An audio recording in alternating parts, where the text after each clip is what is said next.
Ну вот я столько всего натворила, мне как-то стыдно идти на исповедь. Я не знаю, как это все говорить. Что же делать? Стыд может возникать от того, если вы не доверяете священнику. Если у вас есть духовник какой-то постоянный, это, знаете, это как вот доктор, вот у вас есть вот лечащий доктор, и какой-то вот недуг у вас, ну, стыдный.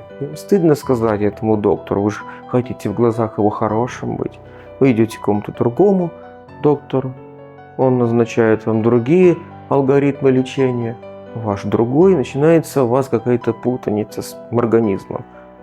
Также и в духовной жизни, если мы скрываем свои грехи, через некая путаница у нас в жизни духовной. Помните одну важную вещь. Не считайте священников святыми.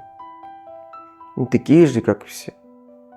Мы все грешны, мы все из одного теста сделаны. Мы все падаем, мы все это встаем. Поэтому всякое бывает. Ну, если очень вам так стыдно, ну, найдите священника какого-нибудь другого. Значит, вопрос в том, что вы не доверяете тому священнику, к которому вы обычно ходите на исповедь. Ну, такое тоже может быть, поэтому как бы человеческого фактора никто тут не отменял.